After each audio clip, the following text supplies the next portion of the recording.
یو عادي او نورمال ورځ په څیر سرکونه کې خلک قدم وهي، موټر خپل منزل مقصود ته رسیږي او ښایسته ماحول د کابل کې الحمدلله.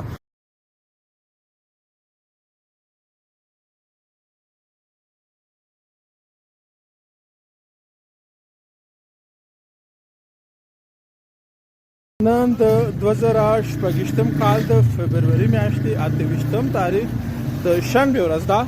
یعنی نن هغه ورځ ده چې د افغانستان او د پاکستان په فرضي کرښه باندې خطرناکه جګړه روانه ده او پر ټول پاکستان کې ازارات نمبر 1 دي او ترڅنګ د کابل حالات خیمه چې څومره خلک راحت او واسوده دي نورمال عادي ورځ ده. کابل کې د تل په څیر عادي ورځ ده. حال دا چې په ټول پاکستان کې ازارات نمبر 1 دي.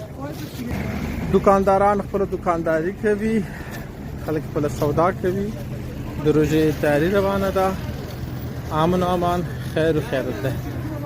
دا ویډیو صرف داغو مسافر لپاره کوم چې سره د افغانستان په تړاو یا د کابل په تړاو د خپل ځان او خپلوانو په تړاو کې د شي تشویش ورسره وي.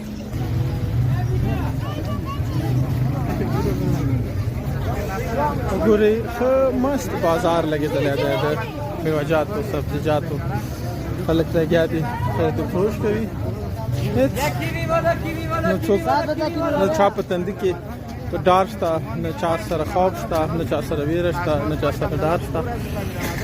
افغانان لګیا دي خپل کار کوي، خپل روزګار کوي. هغه فرضي کومې کرښې چې دي هغه لګیا دي خپل کار تر سره کوي او عام ولس خپل کار تر سره کوي. عوام ولس پر خپل حکومت باندې باوري ده. د دې لپاره امن ده خار کې او خپل کار کوي، خپل سیستم مختوري. دا بزنس راوړم کومرج ته کو نو وی چې دا تیر ورځ ده. نن د فبروري 28 د 2018 کال ده. دا ورځ ده چې په ټول پاکستان کې تر اسلام آباد ته لاهور کراچي پورې ازارات نمبر 1 یا های الرټ لګیدل ده. خو افغانستان کې بالخصوص کابل کې خیر خیرت ده. ټول راحت دي، آرام دي، ټول خپل کاروبار کوي.